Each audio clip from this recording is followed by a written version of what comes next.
tout le corps ba Koffi Olomide wana o azali mal compris o ba te belé bo comprendre Koffi Olomide te Koffi asale belé na musique na biso asale belé même wenge des abongo clan wenge boyebi yango très bien que Koffi asali e belé Koffi des fois temps polémique ezaki te na ba chanson na eto bande ko dédicacer ba musicien clan wenge. Bon ça nini bako seka biso na musique il faut imiter ezala au moins esprit bozaka nango kala ya maisha nde aka maisha bozo sanga ba musicien nyonso unité wana il faut zonga bo moko wana faut zonga na kati ya musique bon saka unité te soki muta kufi musicien kufi nde to mona bino na matanga sege boye wana bolati ba noir boche ba rai bande bozola kisama wa non bate or Koffi ayembaka ba chanson moko ezali Koffi asalaka musique intelligente na musique ya Koffi so banjolanda banzembo wa Koffi boloba ko Koffi makamne yo kanate so bandi ko landango obo décortiquer chant moko o sentir que koto yo abande couper sa conseil koto abande ko lela abande ko loba boy osomona donc c'est un peu ça donc Koffi quelque part ngalobaka Aza prophète, ko benga e prophète parce que ma série tant asaka ba na album bango bilawana tant asaka ba nzembo lokwa ba mal aimé ayemba ka déjà vu ne mobimba misa si la musique azate pourquoi na ba misa si la musique azalate. Je me souviens encore dans na canal King Télévision na ba 2011-2012 dans cette émission Hits Parade à chaque fois ceux qui n'a que kozwa ba vente ya ba disque parce que kala to ba musicien ba 2010-2011 ba musicien ba banda côté kana ba CD ba DVD donc il y a une maison de disques, il y a Socrate Musique, Gillette d'or, à la moulée, beaucoup de classement, il y a 10 meilleurs ventes d'albums la semaine. Mais les revendeurs de disques, et là, comme on est toujours à chaque fois. Ah, bati, au monde des abois. Nicolo banani bazoteka te o ba Koffi ba fali ba wera bazoteka te batu bateka kamakasi. Eza ba sedo ezoteka makasi eza ba ancien succès.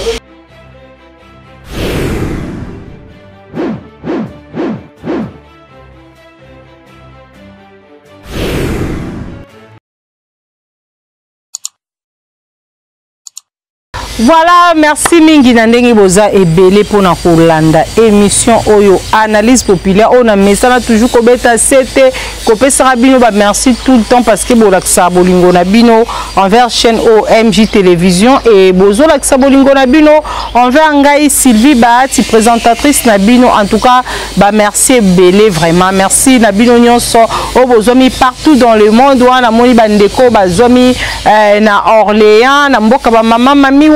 merci beaucoup na Parfait Zola, merci na Edi Mandeti na Bruxelles, merci na Maître Lola, papa ma passe na kati à Bruxelles, merci beaucoup et merci na Maître Tchétché Membe, assistant MJ Télévision, merci beaucoup et merci na Choula et Voloko Chou chéri, oh déjà Azaa na Mabele Ayaki Lobi na Koryande Konabiso Doudou Adoula, merci vraiment émission na Bino Bolinga Kayango analyse populaire. Les lots vraiment toko ça la polémique te mettre mécandé ko recadrer bandeko oyo bazolinga bazongisa lisusu polémique la musique. Pourquoi toko recadrer bango? Toko recadrer bango parce que polémique la musique ezaka lisuti. Polémique la musique ezaka série à JB, série à Wera, ta ba beta ba concert bango ba fara okuna ochali ba koto ce Wera beti na fiki na beti na podium ya Bra Congo, JB beti na podium à Bralima ozo sentir. les deux artistes bandosani bazo bunda na musique bazo bunda na musala ezate ke polémique comme ya lelo ya kofinga muto ya bandi kofinga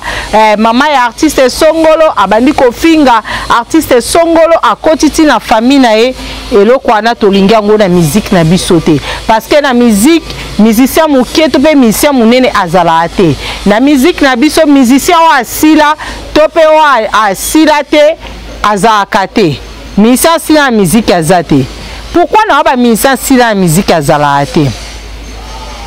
Je me souviens encore dans la Canal King Télévision, dans 2011-2012, dans cette émission Hits Parade. À chaque fois, ceux qui n'ont qu'à causoir, vente il y a des disques parce que quand la télé est musicien, 2010-2011, il musicien, il y a côté quand CD, CD,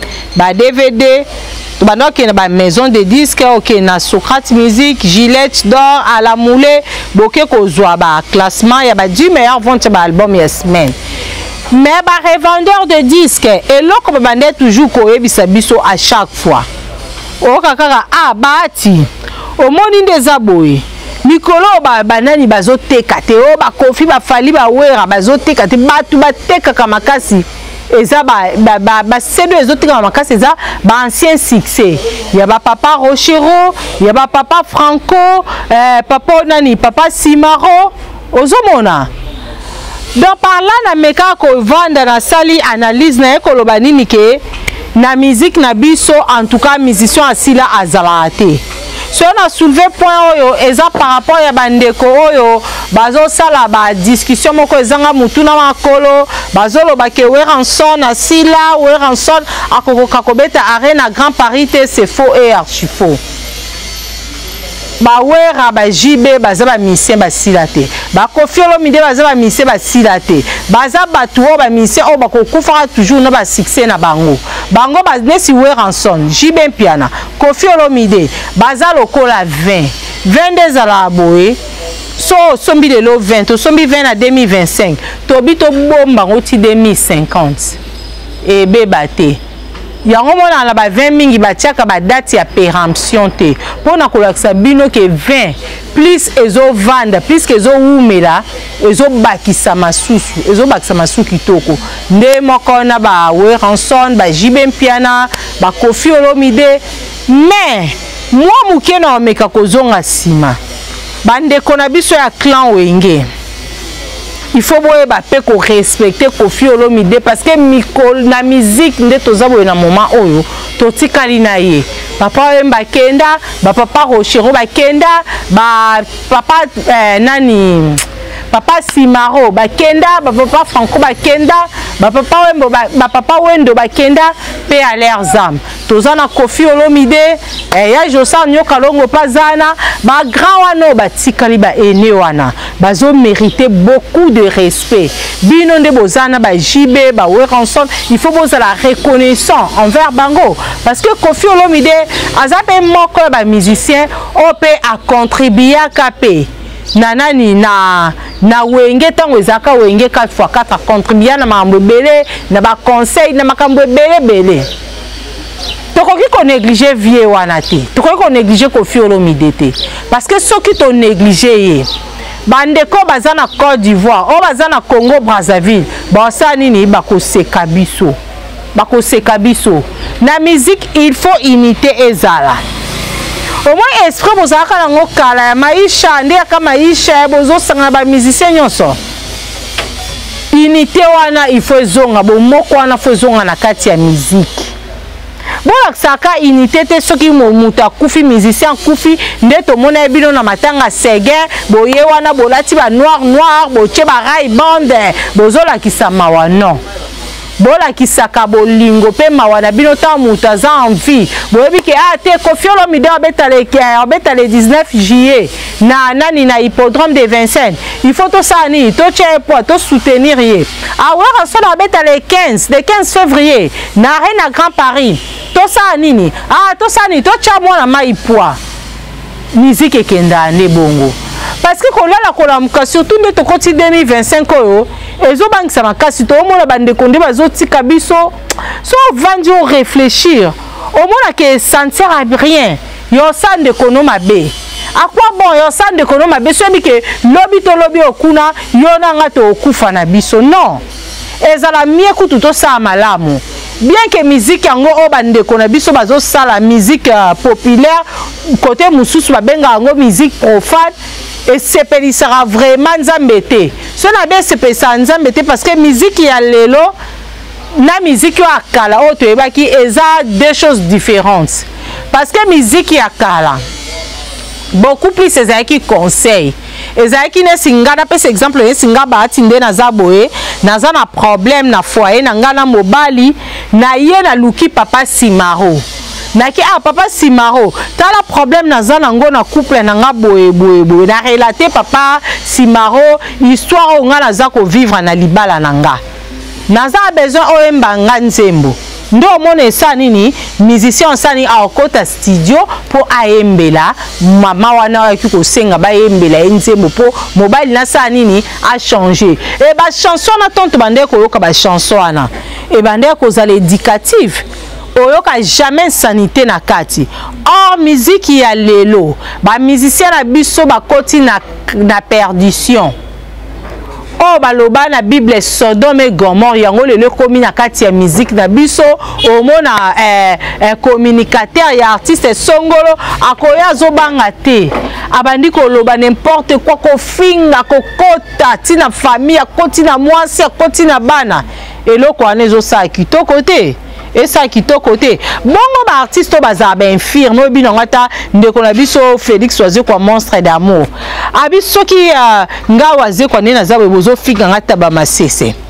bongo muto kwa Jonolo waza musicien azana handicap c'est que bo banda ko seka e banda tongo tipo quoi eloko ana en tout cas non. Nazongi mo muke sima na pesa ka exemple ndeko a uta ko tika biso a Seguin zaki bogar Seguin zaki na nyonso eso tambora o senti sur la parfum Seguin bande ko lata kitoko abota même akomi balé maboko mi balé accident que comme la Seguin et suka basa ki nini ba ampita ki edokolo siko soki eka nzamba sala ke a garder nani et molimo Seguin a toujours envie lelo bonge bo bando finga segeta bo banda ba polémique la bino ezanga mutu na makobonge bo ba ko finga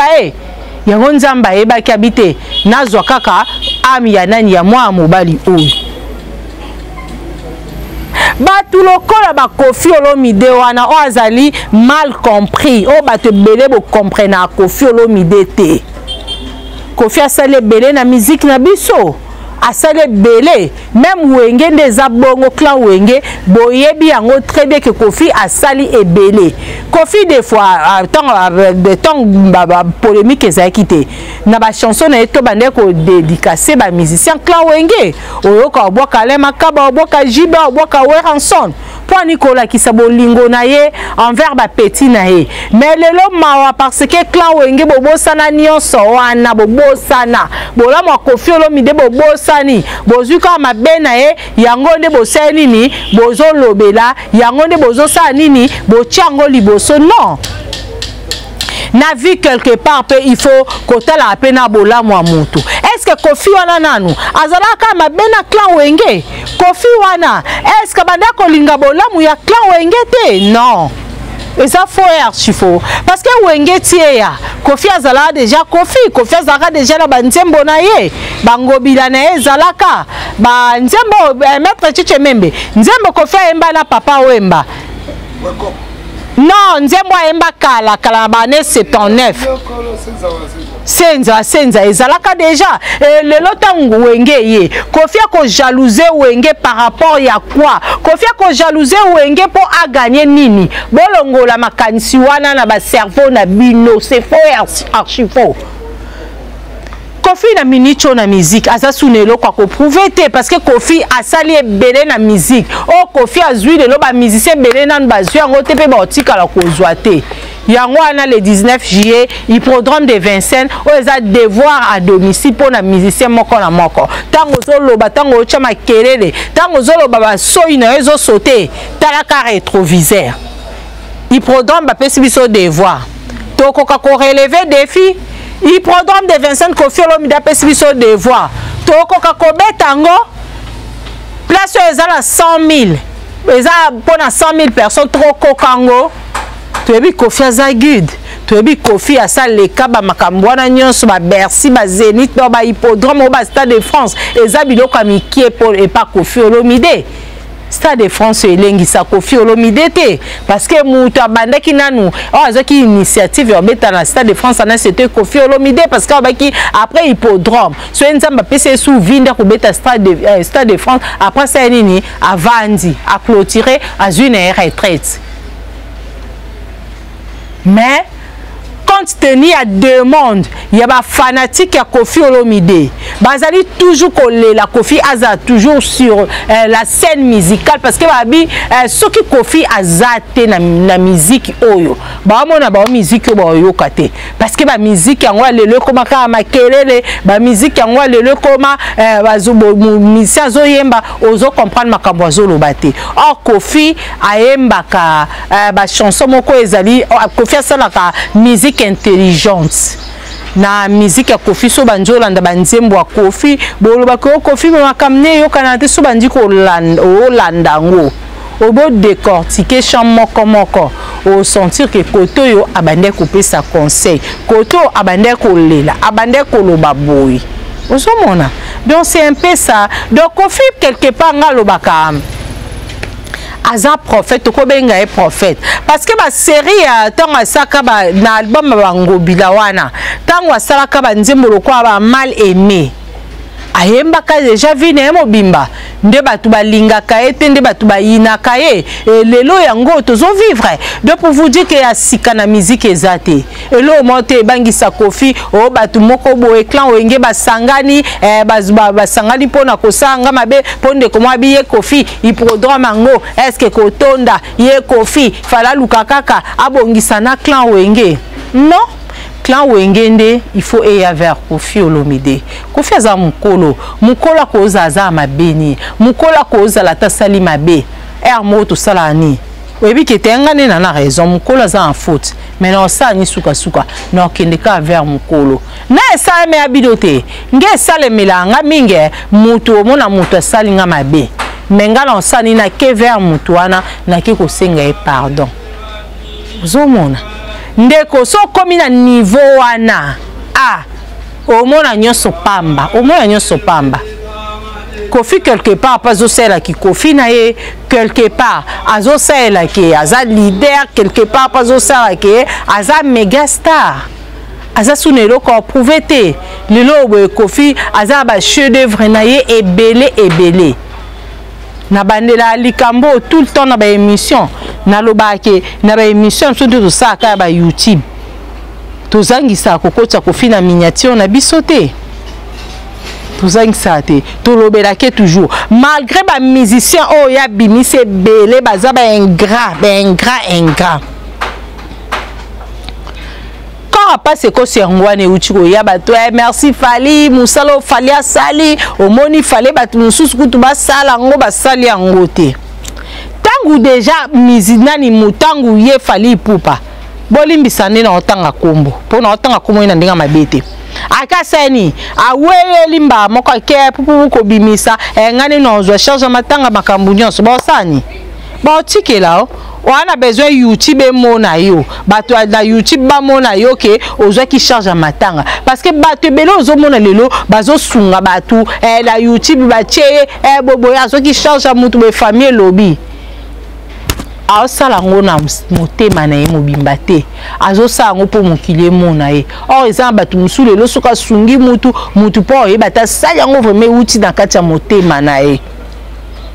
tobo ite bobake Kofi yango aza mabe siko Kofi yango azalaka mabe sobino bi Kofi aza mabe mais bozo bosana ke Kofi aza na ba personnel lelo ba famille na bango bazo vivre na mbongo ya Kofi ba warrior so Kofi abike boza ba koko na ye bobo yango poani so Kofi alobike yene mutu asala Fali so le lobi boza ba warrior eza grâce na ye bozo bo yango poani non il faut bondima yango parce que ni tete Kofi Olomide ni tete warrior suprême na bino ayaki na quartier latin ni tete Kofi Olomide l'accès ki bolingo na ye pa warrior suprême na bino ndelelo ba otanga ba kombo la bino te ndelelo be mutu ma petal ngaye ba warrior suprême na bino eza nzambe nda tracer la moko na moko chemin nzamba eba ike lelo warrior suprême po azwa po lelo bima mokili mobimba il faut aller kananu na quartier la terre il faut kofia sa nini kofi asi abimisa ye ndele to mona JR33 musicien quartier latin ya Koffi Olomide o lelo auti ko remixer nzembo ya epucha plutôt à corriger yango donc ba faut sentir vraiment ba nuance ba note vocale JR33 ça nini à corriger ngo koleka epucha ya liboso Kucha pona JR33 Boende Zalaka et bravo félicitations na ba musicien tout ya quartier latin o ba TP ba voix na bango ba vocal na bango na kati album Platinum volume 2 en tout cas ezo sala vraiment bien makasi musique ezaka nde boy musique ekenda kande boy musique ezate ke ezate muninga boye soka yembi bien yokuno zana jalousie ozoboya kondima muninga non JR33 lelo batebele mokimo mbaba zolobela po nini po Koffi Olomide asa nini apese chance ya rosa nini ya koyemba lisusu na ye JR33 sepeli singa ne epucha ko bimika abwe mama pou ba million de vies boutique ngwana clip pou ba million de vies siko tolo banano tolo to betana sete liko nango musicien asila so abimisi o abimisa album lelo dans 24 heures et ko beta ba million de vies mais pas Koffi tozomona ngo. À quoi bon ce que boyo lo baki o Koffi asila bolo bango par rapport à quoi bon ndima ba tout temps bazan vie bino bozela ka se muta kufinde bo andi ko ndima non botika koluka ba polémique wana ba buzoba na bino bozoloba wera beta le 15 danani ya na Grand Paris Koffi Olomide beta na Londres o Koffi Olomide ko zo ba tout botika ba buzoba na et pona bino bandeko bozoba ke Koffi Olomide beta na hippodrome de 25 hippodrome wana eza nani Koffi eza concert eza festival ba invité ndeko invité boza ba yebo ma yele te bo ba zoba excuse bolimbi sangana lo ba bloki boza ba zoba parce que ba hippodrome wana eza mi balé de 25 na mususu hippodrome ni kombo ekiminga ekoya o mususu wana ndeza festival o Koffi Olomide eza concert ata kutu soki ezaki festival ya bino ni na kati boando luka Koffi a chadat boloba ki bosaki ba campagne ke Koffi akobeta hippodrome te hippodrome wana ezaka makelela wenje siko yo wana chadat e komi susu ouverture à billetterie yango wana déjà ba billezo tekama na ndenge sengeli ba billezo sombama lelo tozomona ba nini album loi générique à loi Koffi Olomide tozomona ngo lelo na ba pays étrangers même na ba Europe même na ba Asie même na ba Amérique lelo ba mindele bazobina bazozongi c'est comme na ba concert na bango au mona bazobeta toujours ba nzembo ya Koffi Olomide ba cri ya Koffi Olomide pour vous dire que Koffi Olomide aza number 1 Koffi Olomide aza le hors série ya musique Koffi Olomide aza le hors norme ya musique to komi vraiment na suka merci na bino o nyonso bolandi analyse oyo ko banda lelo abale polémique ezali sute ba polémique ezanga mutu na mako to liga go su na musique na biso te to pesa chance ta ba musicien na biso bonne chance na Koffi Olomide wa ko beta le 15 février na Londres et bonne chance na Weranson ko beta le 15 février na Arena Grand Paris et bonne chance dans Koffi Olomide pour un concert historique na yo il y a les 19 juillet na hippodrome de Vincennes. Merci beaucoup na Binonyo Sobolanda qui analyse oyo merci na Parfait Zola merci na bana Touya Orléans merci na la première dame d'Orléans madame Mami Wanja merci na Dani Chimanga papa d'Arfioza qui si ma caméra merci na Cheche Membe pour l'assistance na yo pour na lelo to suki awa et to kutani prochainement pour un nouveau numéro ya émission na biso bye.